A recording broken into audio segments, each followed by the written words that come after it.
I really wish people would stop comparing silver to this. What is it? I'm about to tell you, so stay tuned.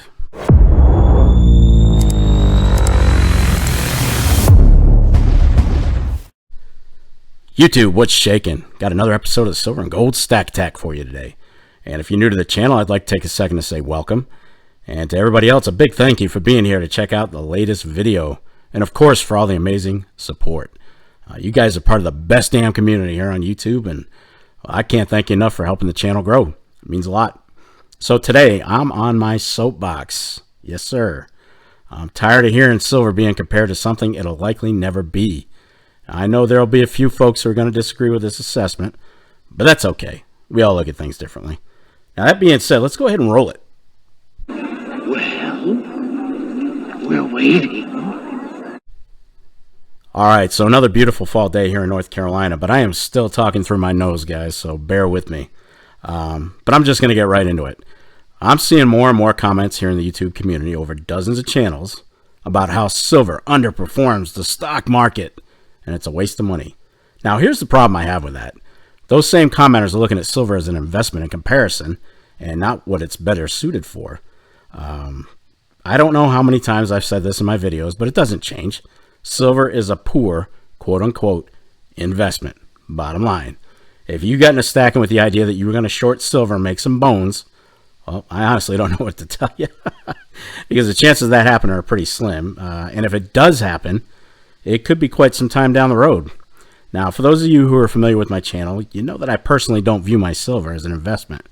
I consider it a savings account where I put some of my disposable income into something that at least has intrinsic value, versus buying other useless stuff that'll just disappear over time, and which never provides any kind of return.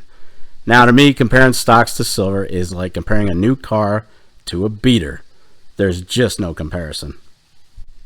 So why do we have commenters who insist on putting silver down in favor of the stock market? Well, mismatched comparisons aside, they're absolutely correct about the profit potential between the two, and that you have far better chances of making profits on stocks than silver. Because let's face it, guys, stocks offer more potential upside over time. Now, with silver, we have a spot price that drags on for years before showing a decent spike. So will we have another 1980 or 2011 where silver touched 50 an ounce? Or hell, even 2013 where it hit 30? Yeah, sure, someday. We can't predict when, but it's likely to happen again at some point. Now, whether or not any of us watching this video are actually still around for it, yeah, who knows? Now, here's the thing about silver and stocks when we factor in inflation. Over the last 30 years now, silver prices are pretty much trading at about the same level as they did then when you factor in inflation. And the stock market has increased about 500% since then, factoring in inflation. We can go back 100 years and silver is once again trading where it did back then, where stocks have seen their value increase more than tenfold. And again, that's adding inflation to the formula. For example, let me give you an example. When silver was $4.50 an ounce back then, and it's 22 something now, it's still essentially around the same price when you adjust for inflation. But folks, that's not a horrible thing, and I'm about to tell you why. All right, so factoring inflation into the outlook of silver price over time, it's pretty easy to see that silver really hasn't had much price movement, especially when we compare it to stocks overall. Now, for silver, 1980 and 2011 were let's say pretty much anomalies. And again, while silver could potentially explode in price someday, it's impossible to predict. You just can't do it. And you can't listen to the noise that the Keith Neumeyers and Lynette Zangs of the world are spouting off, or even the Silver Pumper channels out here on YouTube. Those guys have sponsors they need to feed, so they all have a vested interest in pushing silver. But look, don't be disheartened by the lag in silver price, because well, that very drag we're talking about here is actually one of silver's best advantages. Now, at this point, if you haven't figured out where I'm going, it's this way. Yeah, silver price is lagging. It is. And with inflation factored in, it's essentially trading at the same level it was decades ago. Does that suck? Well, yeah, it does. Yes and no, though. It sucks if you were hoping to turn a killer profit, but the biggest thing it indicates is this. Silver, at the very least, is keeping up with inflation, for the most part. And that's where your little stash of silver that you're keeping locked away will come in handy when you're ready to sell, if you're ready for the long hold, of course. Now, will it make you a killer profit? Well, unless we have another huge spike, probably not. But It's not inconceivable that in 20 years, your silver is going to be worth more than what you paid for it, right?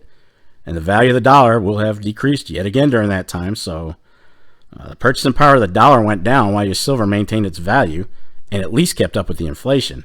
Numbers don't lie, folks. So what about gold versus silver? Well, look, the bottom line is this. Gold has always traditionally played a more prominent role as a monetary reserve asset, right? It's held by central banks, which gives it a stronger reputation as a store of value and inflation hedge. Silver, on the other hand, well, it has a much smaller role in the monetary system. Why is that? Well, in a nutshell, the value of silver is predicated more to its use and versatility as an industrial metal.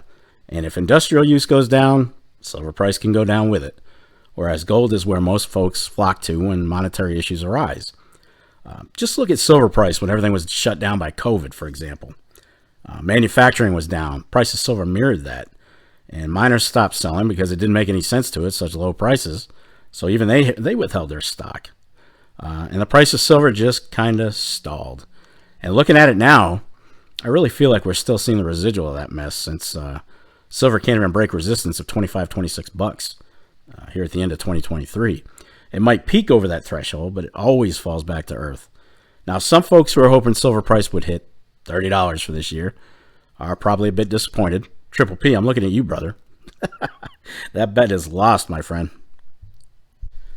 Now, one question may be burning in the minds of some of you who are watching right now, and that's this. Hey, I bought silver in 2001 at $4.50 an ounce. It's up to 22 something right now.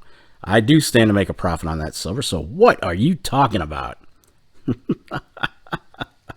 And my answer is this. Yep, yes. You're going to make more than what you have into it, assuming your premiums weren't stupid crazy. But does the dollar have the same purchasing power today in 2023 that it had back in 2001? It does not. So that profit you're making when you factor inflation in is really just your silver giving back pretty much what you had into it. But is that really a bad thing? No. Again, that's where silver as a savings makes more sense than being a quote-unquote, here's that word again, investment. That's where that comes into play. Don't expect a fortune when you sell, but do expect to have money put away that you can use now or your retirement or whatever. And hey, if it blows up like 1980 or 2011, all the better, right? Folks, don't invest in silver. Save in silver. 3 hours later. All right. There you have it. So let's stop comparing silver to stocks, please. They're two entirely different animals, and when it comes down to it, folks, they're not really comparable in any way. But hey, be sure to leave your thoughts in the comments down below, and let me know what your silver means to you and what your end game is. I love going through them, so be sure to sound off. That's going to wrap it up for this episode of the Silver and Gold Stack Attack. And if you made it this far, well, kudos to you. I'll definitely catch up with you next episode, but in the meantime, you know what's up. What do you want to do with your life?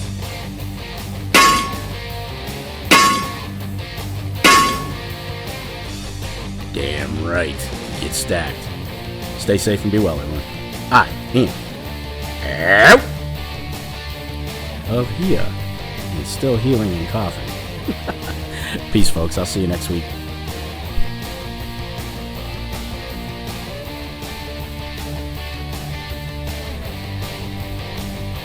You still here? It's over. Go home.